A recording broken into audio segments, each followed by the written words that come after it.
लोकसभा चुनाव 2024 में भाजपा ज्वाइन करने वाले मनीष कश्यप का अचानक से भाजपा से मोह भंग हो गया और उन्होंने मान लिया कि उनके साथ इमोशनल अत्याचार हुआ है। उन्होंने बिना नाम लिए मनोज तिवारी का भी जिक्र कर ही दिया और कह दिया कि भाई इन्होंने तो पूछा तक नहीं जब मेरे साथ पीएमसीएच में यह हादसा हुआ। उन्होंने एक एक करके भाजपा की सारी खामियां गिनवा दी है और अब कह रहे हैं कि भाजपा जो है उनके साथ अच्छा नहीं की और यही कारण है कि मनीष कश्यप जो है वो जनसुराज ज्वाइन करने वाले हैं। सीट भी डिसाइड हो गया है कि इस बार मनीष कश्यप किस सीट से चुनाव लड़ेंगे, लेकिन उससे पहले मेरा परिचय जान लीजिए। मेरा नाम है रजत और आप जनता जंक्शन देख रहे हैं। मनीष कश्यप के इस पूरे मामले को समझने के लिए आप सबसे पहले चलिए लोकसभा चुनाव 2024, जहां वो पश्चिम चंपारण से चुनाव लड़ रहे थे और इसी बीच मनोज तिवारी की एंट्री होती है। मनोज तिवारी काफी उनको समझाते हैं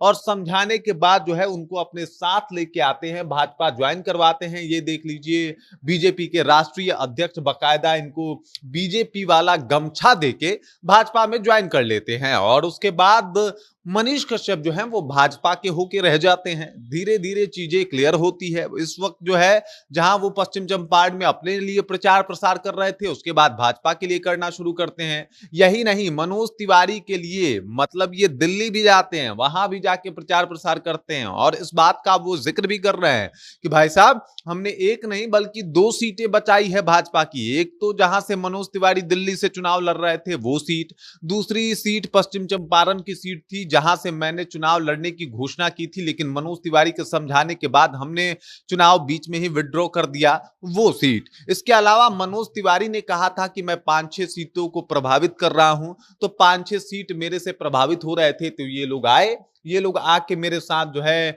वो कहे कि भाई साहब भाजपा ज्वाइन कर लो और मैंने कर भी लिया। क्योंकि मैं दिल से सोचता हूं, दिमाग ज्यादा यूज नहीं करता, तो इसी वजह से मेरे साथ ये सब कुछ हुआ। मेरे को इमोशनल ब्लैकमेल किया, इमोशनल अत्याचार किया गया मेरे साथ और उसके बाद मुझे भाजपा ज्वाइन करवा लिया गया। इन्होंने ये तक कह दिया कि जी बिल्कुल मुझे ट्रैप किया गया ताकि कहीं ना कहीं ये जो लोकसभा चुनाव है उसमें मैं कुछ ज्यादा नुकसान ना पहुंचा पाऊं भाजपा को और इसी वजह से मैं ट्रैप होके भाजपा में रहा। बहुत बड़ा बड़ा आरोप जो है वो लगाना शुरू कर चुके हैं।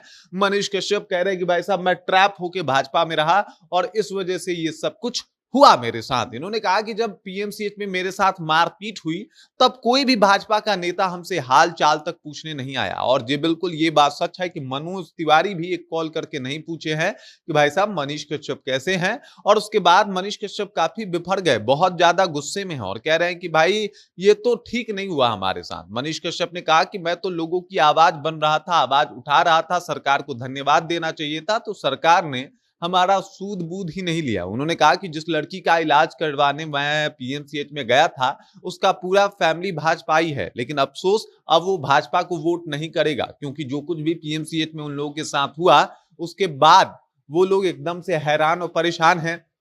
अब खबर यह है कि मनोज तिवारी के प्रयास के बाद भाजपा ज्वाइन करने वाले मनीष कश्यप जो हैं वो जल्दी से जल्दी जनसुराज ज्वाइन करने वाले हैं। क्योंकि जो कुछ भी पीएमसीएच में मारपीट हुआ उसके बाद रोए भी थे, लोगों से आके माफी भी मांगे थे कि हमसे बहुत बड़ी गलती हो गई, हम भाजपा को ज्वाइन कर लिए। तो अब जो है खबर यह है कि जनसुराज ज्वाइन कर रहे हैं और जब इनसे पूछा गया कि आप तो एक पत्रकार हैं और पत्रकार हैं तो आप नेता कैसे हो सकते हैं, तब इनका जवाब था कि भाई साहब मैं पत्रकार नहीं हूं, मैं एक यूट्यूबर हूं। कभी खुद को मैंने पत्रकार नहीं कहा और मैं पत्रकारों का आवाज बना हूं, मैं पत्रकार वैसे हूं नहीं। ये बात मनीष कश्यप का कहना है कि मैं पत्रकार नहीं हूं, मैं पत्रकारों की आवाज हूं, आवाज बन के जो है वो आता हूं। उन लोगों के साथ कुछ भी होता है तो मैं उसके ऊपर आवाज उठाता हूं, बिहार में कुछ होता है तो उसके लिए आवाज बनता हूं। तो मैं एक यूट्यूबर हूं, मैं कोई पत्रकार नहीं हूं, जो मैं सच दिखाता हूं। लेकिन इन्होंने कहा कि जो कुछ मेरे साथ तमिलनाडु में हुआ था, तमिलनाडु वाला सच दिखाया था और उसके बाद मुझे 9 महीने तक जेल में रहना पड़ा था।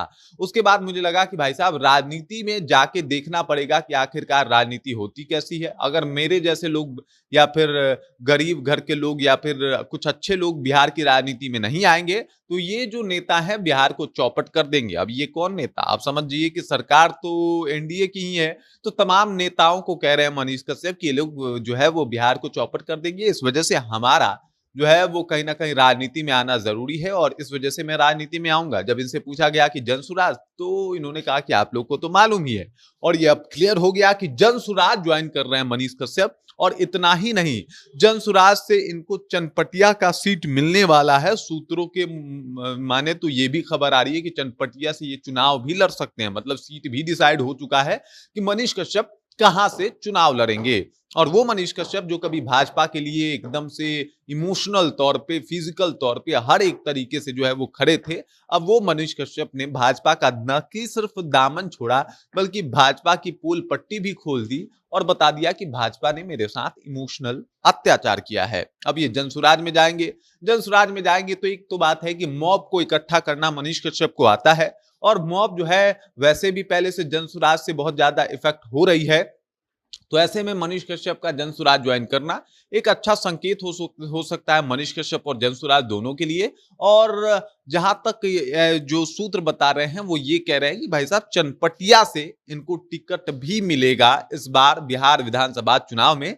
देखना ये इंपॉर्टेंट होगा कि भाई साहब इस बार मनीष कश्यप क्या करते हैं, क्या लोकसभा की तरफ फिर से विड्रॉ कर जाएंगे या फिर पूरा चुनाव लड़ेंगे, ये इंपॉर्टेंट होगा। बाकी इस खबर, इस जानकारी को लेकर आप क्या सोचते हैं, आपके जहन में क्या कुछ चल रहा है, कृपया कमेंट कीजिए और अपना विचार हम तक पहुंचा दीजिए। बाकी आप देख रहे हैं जनता जंक्शन और मेरा नाम रजत है।